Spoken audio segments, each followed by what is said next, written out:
Olá, amigos! Estou aqui na presença de um grande amigo meu, Marcos Bonetti. Seja muito bem-vindo no Obrigado, canal, Jota. estreando aqui o quadro de entrevistas.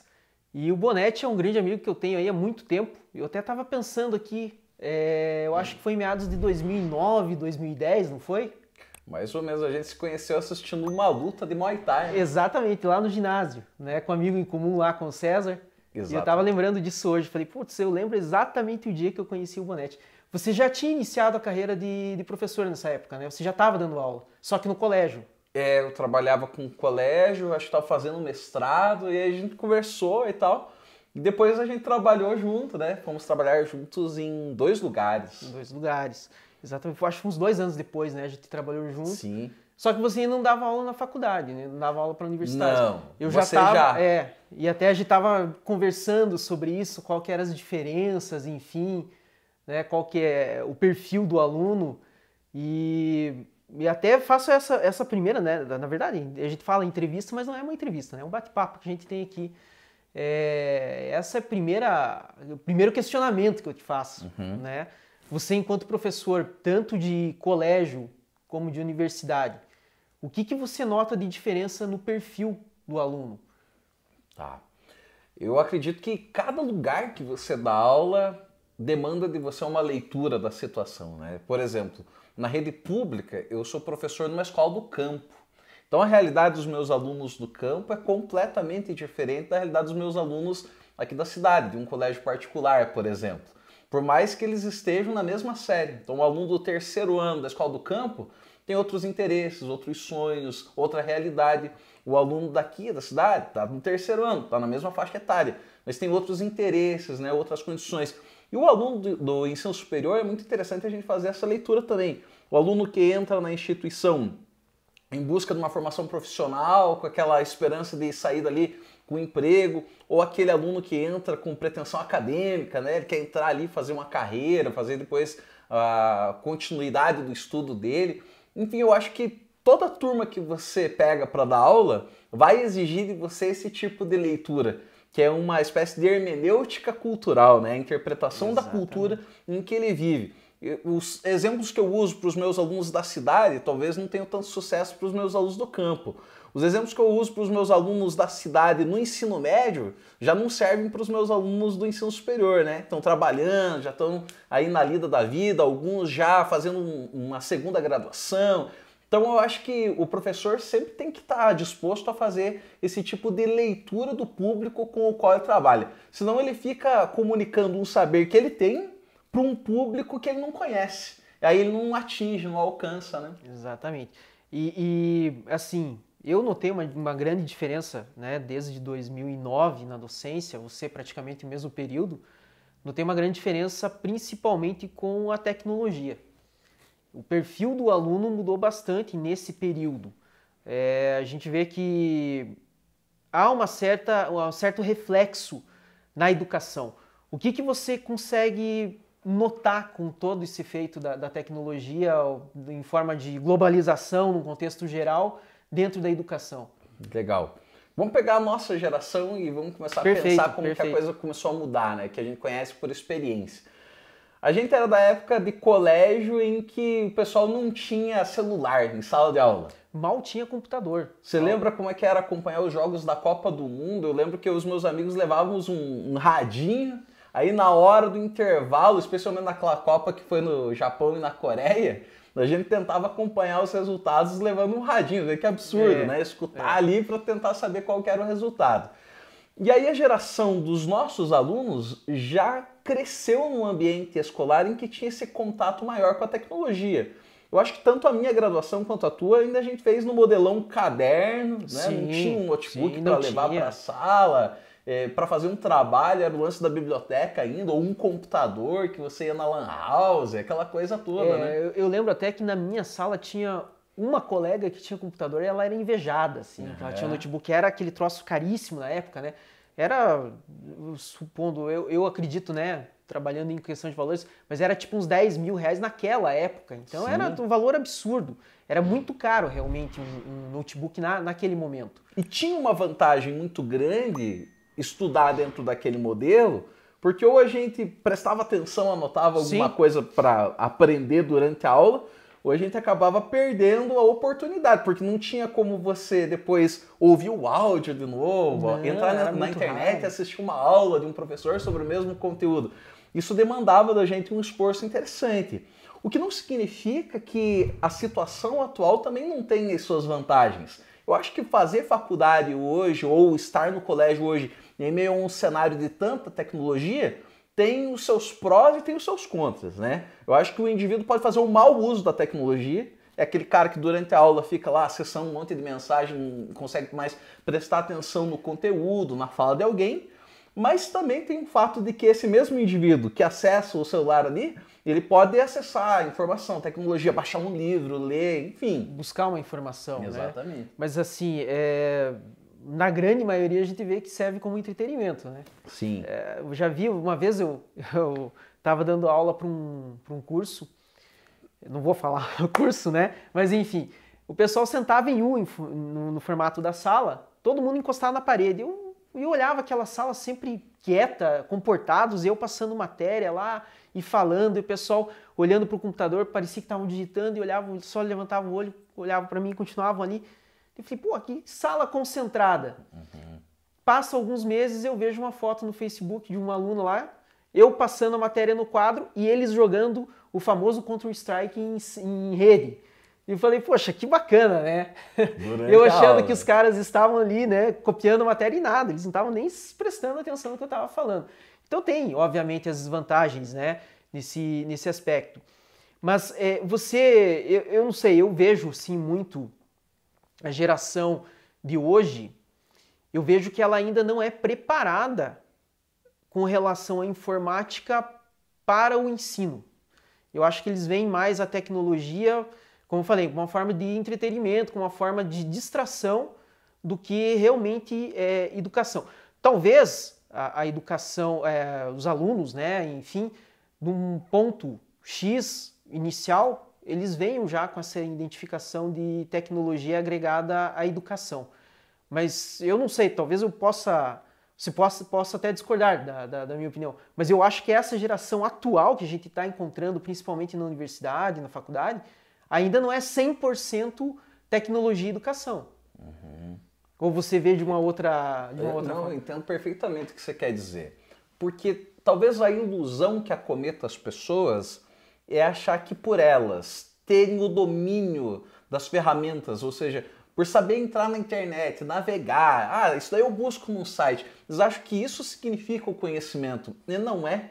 É apenas um meio de se adquirir o conhecimento. Assim como o nosso meio era ir na biblioteca pública e pedir um livro lá para ler. Agora, de nada adianta eu ter o acesso ao veículo da educação, que pode ser uma biblioteca, pode ser o livro, pode ser o site da internet, mas se eu não me apropriar intelectualmente daquele conteúdo. Eu acho que talvez a arrogância que possa tomar algumas pessoas dessa geração é de pensar assim, puxa vida, eu lido com coisas que meu avô não sabia lidar. Agora, será que você compreende as coisas que o seu avô compreendeu com a profundidade que ele compreendia, apesar de tantas limitações? Essa é a questão que eu faço. Vamos pensar assim, em grandes nomes da ciência, da literatura. Eles foram o que foram e fizeram o que fizeram sem ter um celular na mão, sem gastar horas e mais horas na internet. Então, o acesso à internet ou à tecnologia não garante em si o processo da aprendizagem. E aí que tá, eu concordo com você, o desafio é de preparar essa geração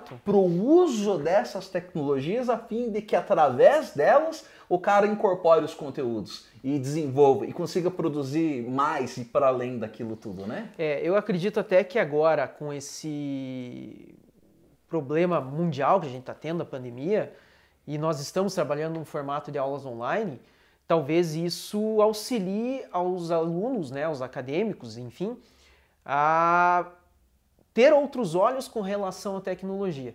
Coisa que eles não tinham até então, né? A tecnologia para eles, talvez, como você falou, alguns utilizassem para o estudo, mas muitos não, talvez iniciassem até uma pesquisa de algo, daí aparecesse alguma notificação, ele, opa, já apareceu a notificação, eu vou para lá, já não vou prestar mais atenção nisso, já desvirtuava totalmente, né?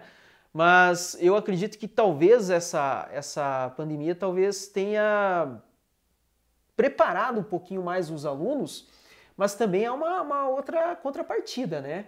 A gente sabe que muitos alunos, às vezes, pelo fato de estarem muito tempo em casa, talvez se retraiam com relação a esse formato.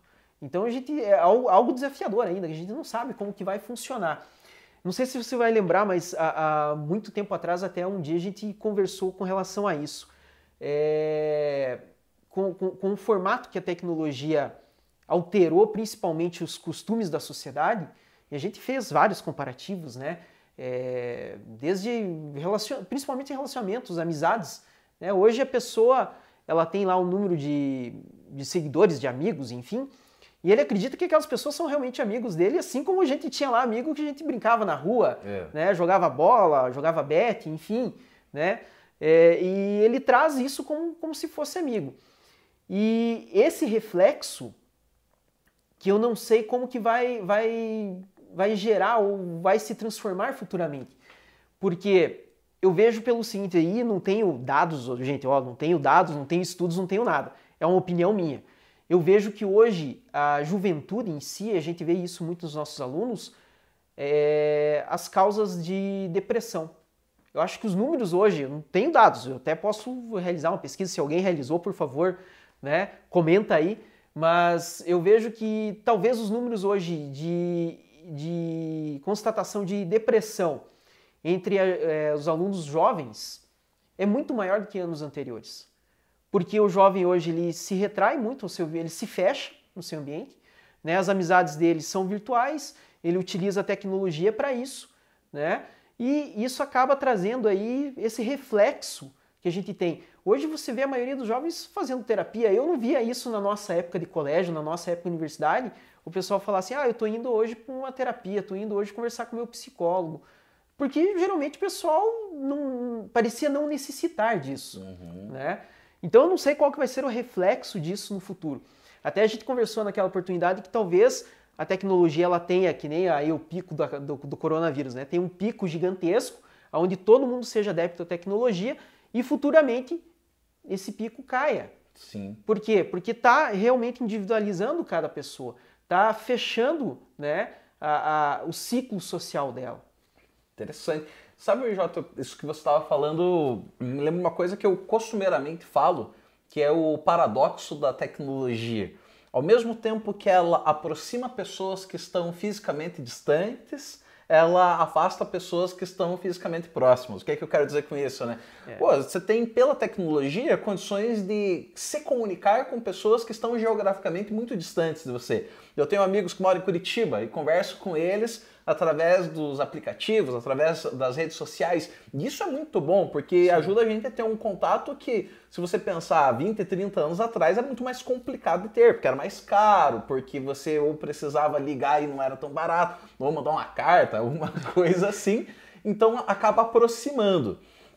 Mas por outro lado, a gente tem que pensar que essa tecnologia, ela muitas vezes acaba afastando pessoas que estão próximas. Aí você tem, numa família, 4, 5 pessoas, cada uma num cômodo da casa, cada um com o seu celular ou com a sua televisão, assistindo a sua programação, e perdeu essa coisa do encontro. Né? Você não vai mais ao encontro do amigo, porque você liga, você manda mensagem. E antes a gente precisava desse encontro, né? De estar perto, de estar junto, que faz um bem danado. Né? Eu acho que nós vamos precisar chegar num momento, e talvez a gente não chegou ainda, que é do equilíbrio entre essas duas coisas. Não tem como dar um passo atrás, viver num mundo sem tecnologia. É impossível. Né? Mas fazer um uso humano, humanitário dessa tecnologia, talvez seja algo que nós precisamos ainda aprender. E outro detalhe, né? Aí a gente vou utilizar um exemplo um tanto quanto absurdo, mas é um filme que eu gosto muito. Né, o Matrix. Matrix tem lá, né, todo mundo já assistiu Matrix, todo mundo sabe que as máquinas acabam dominando o mundo e por isso os seres humanos são praticamente extintos, né? Eles são utilizados para captação de energia. Sim. Lógico que isso não vai acontecer, ou não sei, talvez a gente viva na Matrix. Aguarde. A gente talvez viva na Matrix, vai? Deixa seu comentário aí também, né? Mas enfim, você acredita que talvez essa tecnologia do mundo globalizado, né, ela venha realmente a tomar proporções gigantescas a chegar a esse nível? Em que as pessoas perdem essa Totalmente afetividade. contato e...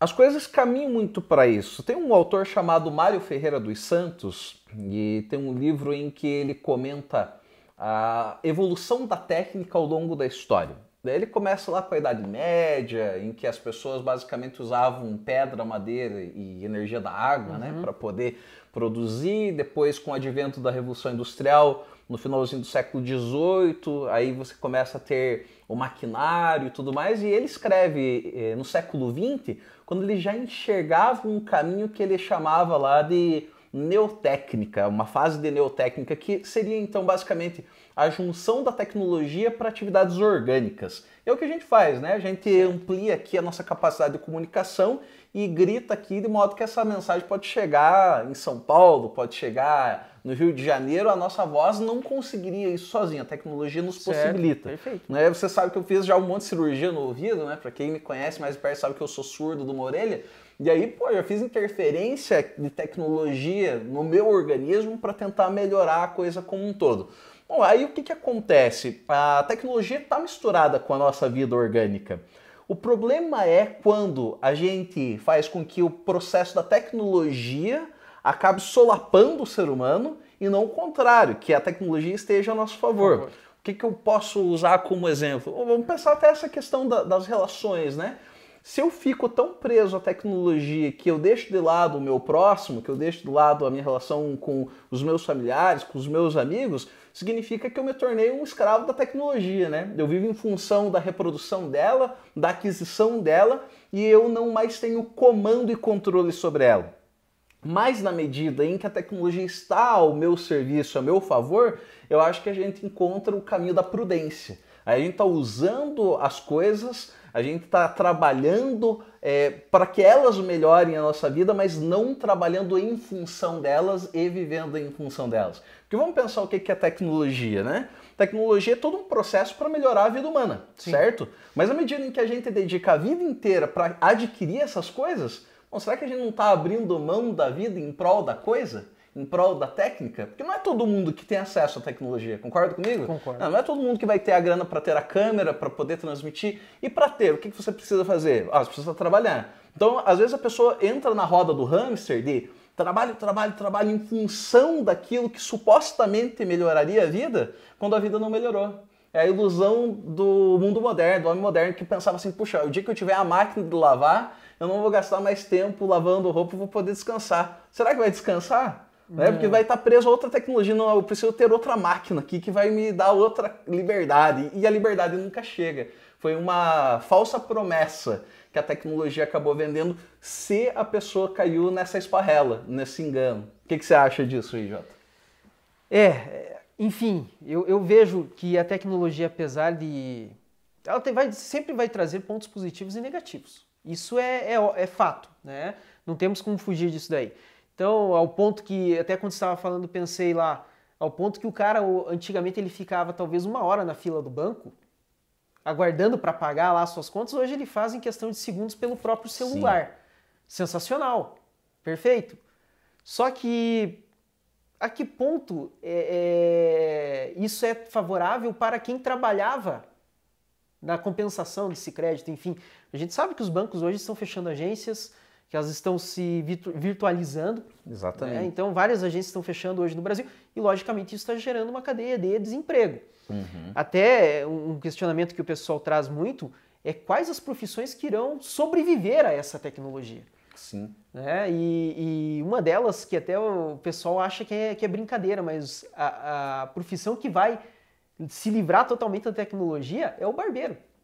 Veja, uma profissão milenar, há sei lá quantos milhões de anos existem, e simplesmente ele não vai conseguir ser suprido pela tecnologia. Ou você teria confiança de uma máquina que cortasse o seu cabelo.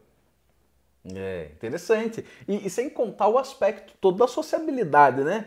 Que cortar cabelo é conversar, fazer amizade, sim. Conviver, então falar sobre a rodada do Campeonato Brasileiro, coisas assim, né? Tudo, né? Às vezes escutar as mentiras lá que o barbeiro conta, né? Que Tem vários colegas meus que falam que vão no barbeiro lá, o barbeiro cada vez conta a mesma história várias vezes diferente, né? Mas enfim, mas veja só, então nesse aspecto a tecnologia não vai conseguir suprir esse detalhe. Talvez até um dia venham a inventar realmente uma máquina, mas que nem eu te falei, e a confiança de você colocar a tua cabeça lá numa máquina que corta o teu cabelo. É um pouquinho complicado. Enfim, então tem algumas profissões que vão realmente sobreviver, mas em contrapartida tem outras que acabam deixando de existir. E essa é uma preocupação muito grande porque, lógico, né, todo mundo vai ter que se renovar no mercado. Isso é fato, né? Porém, tem várias profissões que vão ter que se renovar muito mais. A exemplo nós, né? Essa pandemia pegou a gente meio que de surpresa e boa parte de nós professores não estavam acostumados a gravar aula, não estavam acostumados a trabalhar nesse formato online. Lógico, teve vários professores que sofreram com isso, outros tiveram mais uma facilidade. Enfim, não sei como, provavelmente mudou muito a sua rotina, a minha também mudou. Né? Então a rotina que a gente estava acostumado lá simplesmente é pegar o giz e subir para a sala de aula, e eu sou um professor à moda antiga, que trabalho muito com giz, raramente trabalho com data show, com computador. Então mudou bastante minha rotina, porque eu tive que preparar todos os slides agora, tive que gravar as aulas, né? Tive que mudar totalmente a minha forma de disposição de conteúdo para os alunos. Se preparar para gravar, sentar, ligar, ver se está tudo ok. Exatamente, né? E a forma também de atingir eles de uma forma que traga a atenção deles, que eles venham assistir a tua aula. Que em sala de aula você tem ali a expressão do aluno, né? Você sabe quando que você está tendo a atenção dele e quando você não está tendo a atenção do aluno. É fácil de você identificar. Agora, nos meios eletrônicos é muito mais difícil, né? Você, que nem às vezes, talvez você saiba lá quantos alunos visualizaram a tua aula, mas você não sabe se ele assistiu até o final ou se ele só deixou a aula ligada e saiu e foi para outro cômodo da casa dele e deixou rolar, né? Então a gente não tem esse, digamos assim, esse feedback de como que está sendo a tua aula para o aluno. Lógico, um outro vem lá e te fala, ó, professor, tá legal, a aula tá, ó, professor, pode melhorar assim, assim, assado, mas não é todo mundo. É bem diferente do que você tem aquela relação de sala de aula. Eu não sei, eu estou sentindo muito essa falta de relação de sala de aula. Ah, sim. E aí você falava, Jota, disso, de profissões que podem vir a desaparecer no futuro. E eu penso a economia, como penso o Ludwig von Mises, que ela tem a ver com a ação humana, comportamento humano. O que faz com que alguma coisa tenha valor? É o interesse que as pessoas têm por aquilo ou por aquele produto. E nesse sentido, eu creio que uma necessidade humana com a tecnologia que nós temos hoje ou sem ela, sempre vai ser essa do convívio. Então, algumas coisas que demandam a presença, o encontro, o contato entre pessoas, isso aí sempre vai existir, creio eu. A não ser que a gente viva uma distopia no futuro em que a relação humana se esfrie tanto que daí nós viremos como se fossem robôs controlados por uma grande matriz, mas eu quero acreditar que não. Eu quero acreditar que ainda no futuro a gente vai continuar tendo uma necessidade desse convívio e aí profissões que demandam isso vão continuar existindo e fazendo parte. Espero que seja assim. Por quê? Se a gente começar a esfriar demais o contato, a interação entre nós, eu acho que todo mundo está sentindo falta disso aí, né? De conviver, de reunir aquela galera, de trocar uma ideia, porque é isso que faz com que a vida tenha o sentido, né? Não é só o que a gente faz, mas para quem a gente faz. Na medida que você está fazendo uma coisa que não está sendo útil para as pessoas, a gente pode questionar, né, a utilidade disso. Exatamente. Bonete, satisfação imensa em tê-lo aqui abrindo esse quadro novo do canal de entrevistas, né? Não é bem entrevista, um bate-papo. Sim. Enfim, mas quer deixar alguma mensagem final para os nossos inscritos? Vamos lá. Então, eu queria só finalizar aqui considerando que essa conversa que a gente teve, né, sobre tecnologia, ela visa pensar o equilíbrio entre as coisas. Eu, particularmente, creio que não tem como a gente retroceder, voltar atrás, tentar viver numa sociedade sem a tecnologia, mas o uso que a gente pode fazer dela pode ser inteligente. Como? Para que a gente aproveite ela para o nosso benefício, aprendendo através das tecnologias, e mais, que a gente use a tecnologia em favor das nossas relações com os outros seres humanos, produzindo o bem, produzindo liberdade, produzindo aquilo que faz com que a vida tenha sentido, né? Tudo depende do modo pelo qual você encara as coisas. A tecnologia também é assim, a gente pode usar ela para o nosso bem, mas jamais ser usado por ela. Usado por ela, perfeito, perfeito. Bonete, Vou deixar aqui nas descrições os teus canais de acesso. O Bonetti tem um canal no YouTube também.